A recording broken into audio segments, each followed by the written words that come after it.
Mikey Smith is the flat earther who once called up telescope companies to claim that their products were fake. And I'm not even joking there. And recently, Mikey went outside to start discussing the topics of the sun and moon. And I have to be honest, he couldn't have misunderstood the sun and moon more if he tried.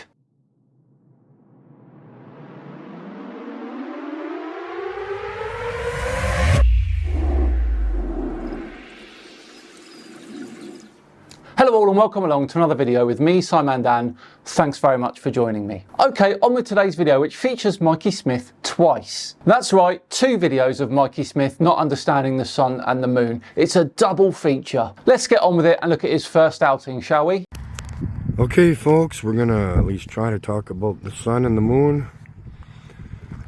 For these people, the globies, or even the flat earthers, who say that the sun lights up the moon. Of course, we got the sun there and the moon, but there is a problem. You can see the moon right there. You notice how some people say that the sun lights up the moon? Okay, that could work during the day. Now, of course, the sun does light up the moon. That's not a belief, that's physics. The moon has no light source of its own. It reflects the sun's light. You can literally measure the reflected spectrum and see that it's the same as sunlight, just dimmer. But what happens when the sun comes around? Remember, it's making a circle pattern. Then it's going to set in the northwest. What happens to the moon when the sun disappears? What's lighting up the moon at that point? Now, I've got to be honest here, part of me was in denial at the level of this questioning from Mikey. The Earth is a globe, so whilst it's out of sight for you, it's still shining on half the planet. And that half includes the moon if it's anywhere near the illuminated side. And it's not just the sun that moves across the sky, due to our rotation by the way, it's the moon too. Because we do see the light from the sun shooting across the sky, supposedly lighting up the moon, but the moon is its own light. Okay? No, not okay. And you've got no evidence to support that either. And yeah. And then again, according to the globies, that light is 93 million miles that direction. Okay, so why is the front of the moon being lit up? Or the side facing us? Okay? Wakey, wakey. Mikey, when you look up and you see the moon's near side light, as you put it, it's because that near side is also facing the sun. The phase of the moon tells you the angle between the sun-Earth-moon system. If it's a half moon, the angle's 90 degrees. Full moon, the sun's behind you. This is nothing mysterious, it's just orbital geometry. And the main thing is at night, when we see the full moon, where's the light coming from the sun that we do not see in the sky? If you need to light up a rock with a flashlight, you can't stand in front of the beam from the flashlight. It's not going to light up the rock. Okay? We need to start thinking and asking questions.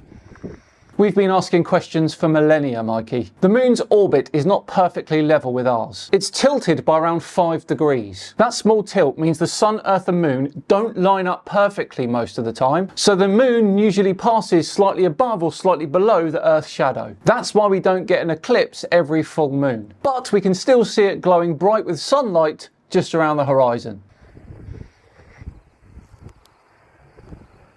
Again, this is the daytime. Yes, it could light up the moon because we see the light from the sun. Absolutely wonderful. Isn't that fantastic? Right on. We got a nice honker there. Obviously, he knows who I am. I guess. Mikey, you're famous. I love it. I'm out in the middle of the country, so I don't know who the hell knows me out here.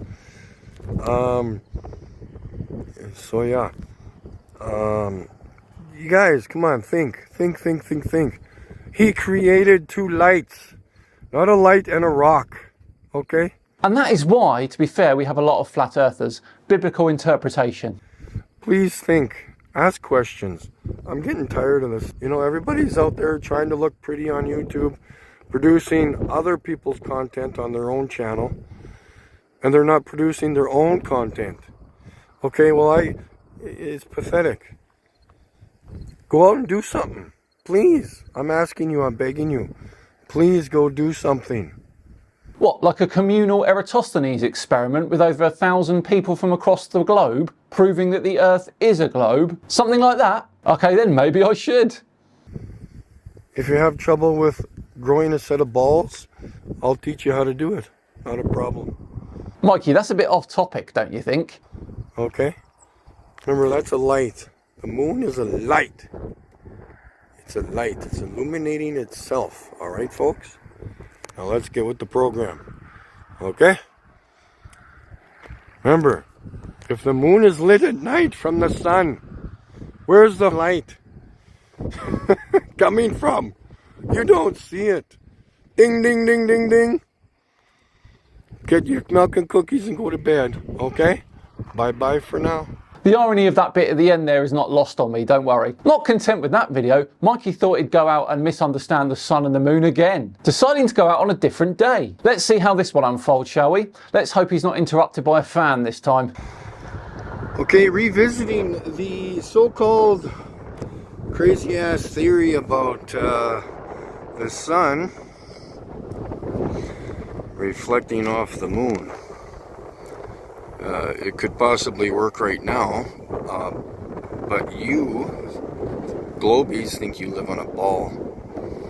So again, we're going to do some thinking here. So just imagine, remember, don't get any brain farts here, okay? Yeah guys, no brain farts. This is a brain fart free zone, please. So in between the sun and the moon over here, imagine a 20-mile high mountain here, okay? Lots of you like to imagine things, so let's imagine that there's a huge mountain here, okay? 20 miles high. At what point is the sun over here, which will be blocked by this 20-mile mountain high, mountain here, there's 20-mile high mountain here, okay? Maybe it's 100 miles. At what point, when that moon comes to the horizon here in another hour or so, because it'll end up over here, why is the moon still being lit when there's a 100-mile mountain here blocking the sunlight? Remember, the sun is 93 million miles away. That means the sun rays reaching Earth are effectively parallel. Your 20-mile high mountain is nothing compared to that. Its shadow would stretch just a few dozen miles, not across the whole Earth-Moon system. The moon is of course 238,000 miles away, so the angle difference caused by even a massive mountain is microscopic, basically completely irrelevant. Remember, you need to start using your common sense if you have any. Okay?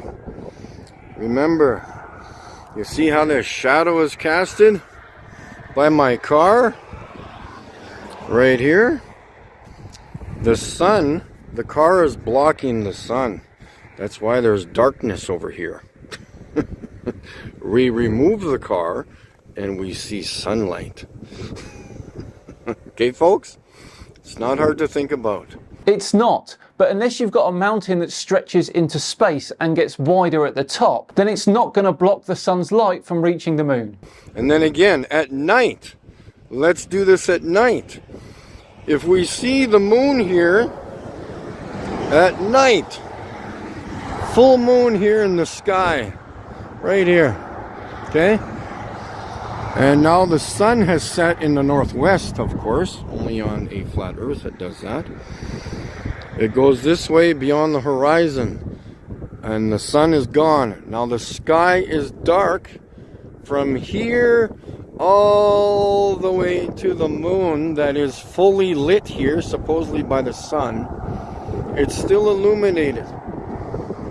But yet, The sky is totally black.